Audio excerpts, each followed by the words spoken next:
Sitting in 6-lane backed up traffic, horns are honking, I've about had it. I'm looking for an exit sign.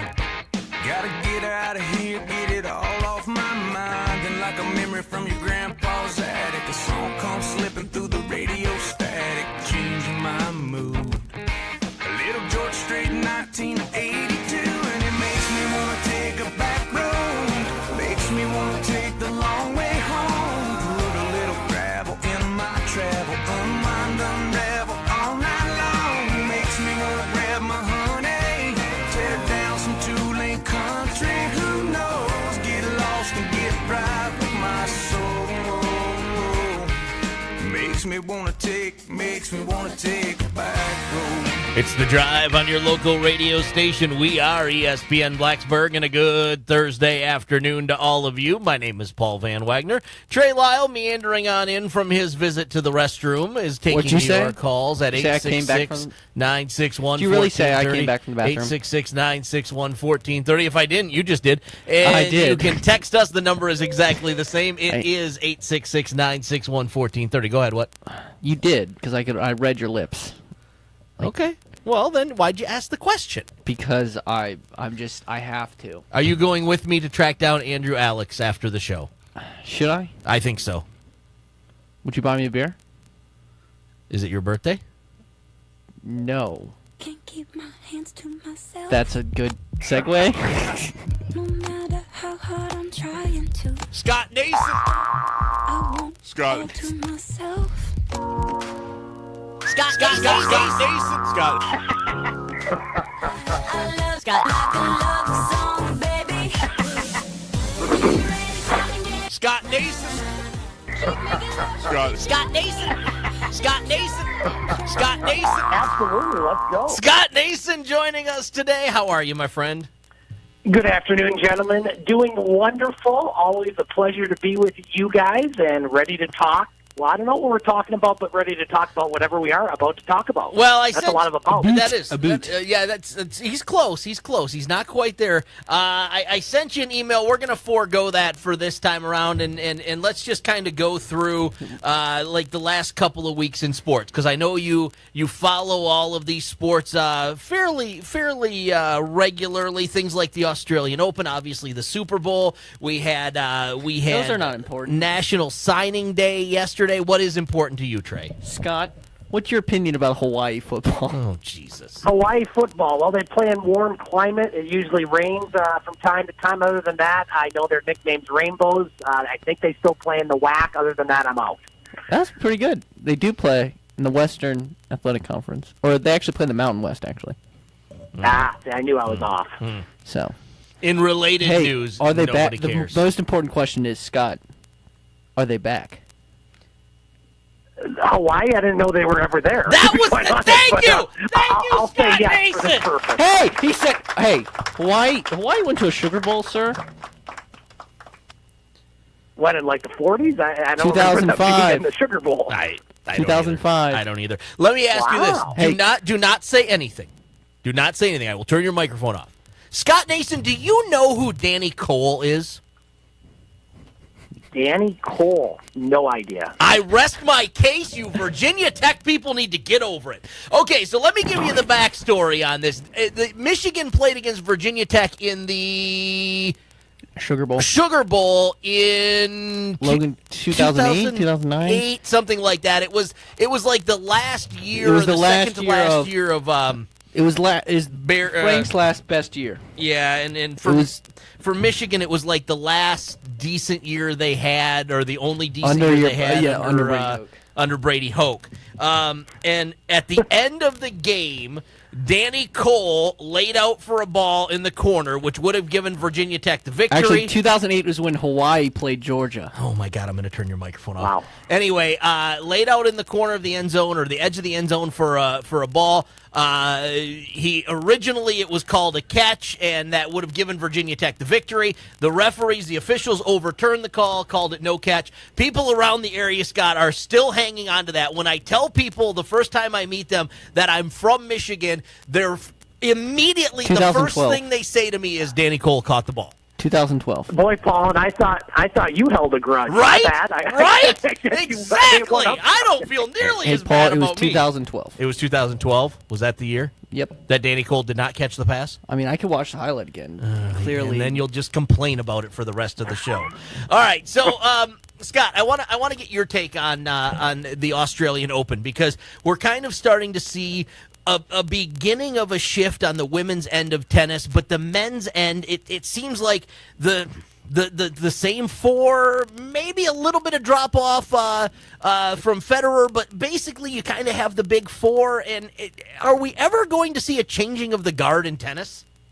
I would have said last year at this time maybe, because you didn't have Novak Djokovic playing very well. He was coming off an injury. Federer did win the Australian Open, and Nadal wasn't playing very well either. Andy Murray, obviously, he's pretty much out of it now. Right. He's the one of the four that probably is done as far as being a competitor in the majors. But, Paul, I'll tell you what, Djokovic looked as good as he's ever looked. And that's saying something for a guy that's won a bunch of majors and a bunch of Australian Open. I think this is number 6 or number 7. I don't know exactly which one. But, I mean, it wasn't even close on how he handled that entire tournament. And he made Nadal look bad in that final. And that's hard to do, even when Nadal plays poor, which he did, but it wasn't as much. I thought that Nadal was playing poor. It's just that Djokovic in that semifinal and final, I mean, I guess you could look back through the archives of a Grand Slam final to see 2 more one-sided matches for somebody winning the championship than those two. I don't think you would find it. And so unless Djokovic gets another injury and something crazy happens, it's going to be hard to see him get beat by anybody right now. Yeah. I guess the one big caveat to that is that Nadal plays very well on clay, and clay is their next surface. Yeah, the French Open would be the one that would be the stumbling block, as we've seen with a lot of tennis players.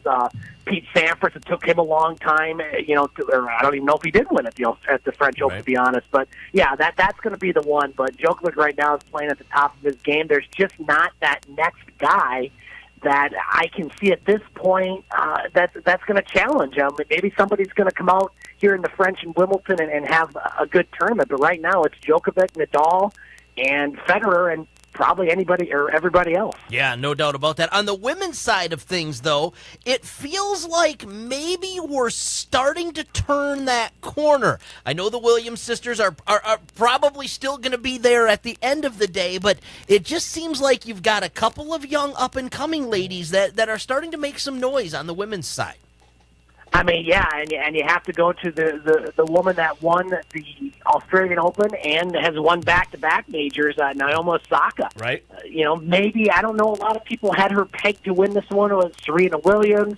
There were others there that were higher seeded. Osaka was a 4 seed, but, she came to play. It wasn't the prettiest tournament. I mean, she had a few 3-set matches, but right now she's the one. And again, clay is probably going to be her stumbling block in a major, but who knows? I mean, she's won the last 2, and she's definitely one of the ones to watch out for on the women's side. Switching gears to the world of soccer, you have 6 games to decide the Premier League, Scott Nason, and it's pretty close right now. Manchester City sits atop the table with 20 wins. Liverpool with 19. Tottenham Hotspur with 19. Who you got going home in this one? Actually, Liverpool, Man City are tied. Yeah, it looked like Liverpool was going to be the team to maybe break out of that group. They had, at one point, I think, a 9 or 10-point lead, but you knew Manchester City was going to get themselves back in the mix, and right now they're level pegging, as they say over in England, at 62 points. I just don't know if Tottenham is a serious competitor for the title. They're at 57 points. You look at that, they're only 5 points back, but they've lost 6 matches. Liverpool's only lost 1. And so, you look at that and, you wonder how they're there. Well, they've also tied 5 matches, where Manchester City has lost 4. So it comes down to those 2. If I had to put money on it, I still think Manchester City is the most talented team. And I think they hit their little valley in the part of the season where they could. And I expect them to win another title in the Premier League this year. I think Liverpool has a great squad. They're going to be right there But I think in the end, Manchester City just gets over that finish line before Liverpool. Do you believe that it will come down to the last week, or is it going to be one of those deals where at some point Man City will just kind of pull away?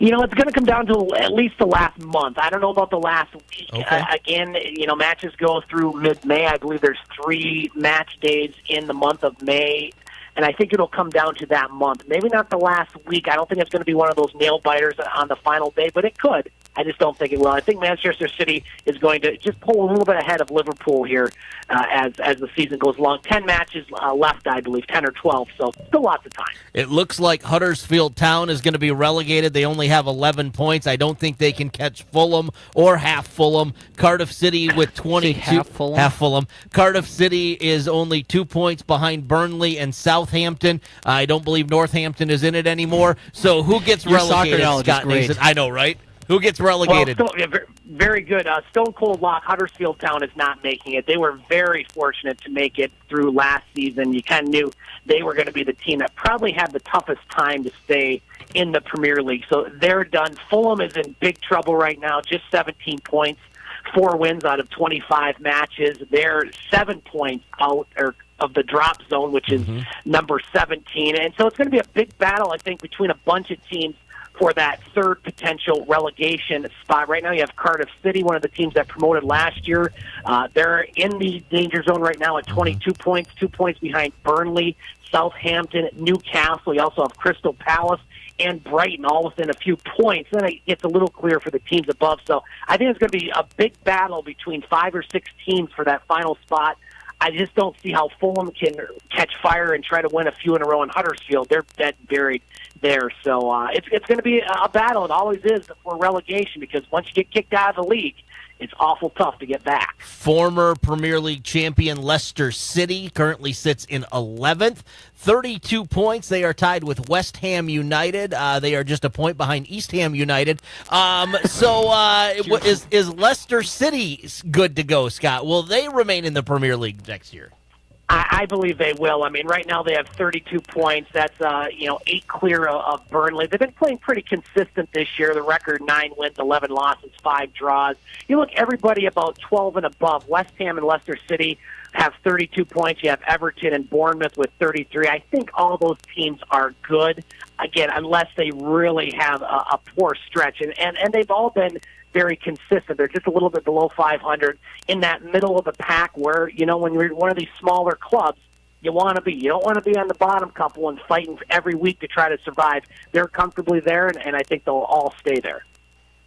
Scott, who's your favorite to win the Champions League? Now we're in the round of 16 starting next week. Yeah, I've kind of lost touch with the Champions League. I mean, I don't think any of the English teams are. It's been a while since the English teams have won the Champions League. I think you have to go to Spain. I mean, I think you have to go to Barcelona and Real Madrid. Again, maybe Atletico Madrid. One of those teams, they've been winning. I don't see any reason why they shouldn't this year. You don't believe my boy Ronaldo? Yeah, now that he's got that tax evasion thing sorted out, maybe it's time for Juventud, their club, to make a run in the Champions League. He made a good run in the cruiserweight division back in the day at WCW. He did. But He really was the man. What's that? He really was the man back in the day. He was, I still think it goes through Spain. They're the best teams, and I think they'll continue to win Champions League. Well, we'll see your point proven for one of the rounds of 16, Juventus versus Atletico Madrid. Cristiano Ronaldo's been a killer for them. Also a big matchup between Oldcastle United and Northampton. Who you got, Scott? Paul, we've discussed this several times. Neither of those clubs exist. Okay, fine. Be You're that way. literally the worst. FIFA re-elects their president. Nothing to see here. As long as it's not It's Sepp nice Blatter. there's an organization more corrupt than our own government, isn't it? And FIFA is, in fact, that organization. Yeah, you're right, Paul. Nothing to see here. Move along. I guess He's going to oversee the expansion of the World Cup. Could we possibly? I think that this. Hey, it's may not. be a It segment. was worse. It was worse than Sepp Blatter. He's better than Sepp Blatter. We need to do this as a segment. Most corrupt. I feel like you got the U.S. government. You've got Virginia. FIFA. You could put Virginia specifically after this week. The Virginia government. You can also put the NCAA. Like I feel like we need to do our most corrupt. I would organizations. add ownership, like any ownership in general, trying to get a stadium because you have like yeah. I guess the Knicks aren't a good example, but like, for example, the Dallas Cowboys are the most highest worth franchise. Yeah. And then the city of Dallas paid for their AT&T Field, Yeah. their AT&T Stadium. Yeah. Yeah, I mean, we could debate that for an entire show. That might be something we do come. That would be the April most 20th. serious thing. It might be. It really, truly might be. Scott, who's going to win the national championship in basketball? Oh, boy, not Michigan State, as we've seen here the past couple weeks. It's hard to pick against Duke. I mean, you got those guys, 3 of the top 5 guys that are going to be drafted. I just have a hard time thinking that it's not going to be Duke. Hey, you know what? Virginia Tech held somebody to 24 points. It was the top 25 team, so why not? Well, you know what? Give me Virginia Tech right now. Scotty! Win the title. Scotty has some bad news. As a lifelong Virginia Tech fan, be prepared for disappointment. Well, I'm a Lions fan. I know all about it. Scott, did you know this statistic? Don't take my stat. I think I know what you're going to say. Which one do you want to do? I have one about the Lions. Oh, no, that's fine. Okay, we're not doing. Scott, did you know that in the last 365 days, the Michigan Wolverines basketball team has lost 3 games? In the last 11 days, the Michigan State Spartans have lost 3 games. Yes, indeed. You are correct. I cannot argue those numbers, Paul. Trey Lyle, give Scott your stat of the day. Scott, did you know that SpongeBob SquarePants has more Super Bowl appearances than the Detroit Lions? and I wish we would have heard more from SpongeBob and not that group of clowns that we saw at the halftime show. Put on a shirt, for God's sake. Grief. All I know is I want to just free Janet Jackson. Wait, can Scott Nason, he can't keep his hands to himself, though. No, he can't, but apparently neither could Justin Timberlake, and that was the problem. Scott Nason, where can our listeners You are get 15 years more? old. I am. Where can our listeners get more great stuff from you, my man? Well, I'll say for that halftime show, I couldn't keep my hands to myself. I switched the remote off, for crying out loud. You can find more of our sports talk here in Northern Michigan at the website, thegamesportshow.com. Did you watch the WWE's halftime heat instead? No, I didn't, and I forgot all about it until afterwards. I want that part of my life back, please. Will Becky Lynch participate in the women's championship match at WrestleMania?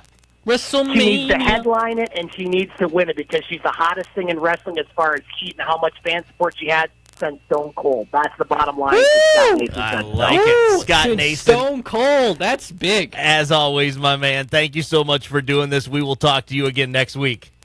Sounds good, guys. Thanks. All right, take care. There you go, Scott Nason. We're all over the place, and we love it. Andrew is at Champs. You were correct. So that is where the party is going in about 12 minutes. It's The Drive. ESPN Blacksburg, 93.1, 97.1.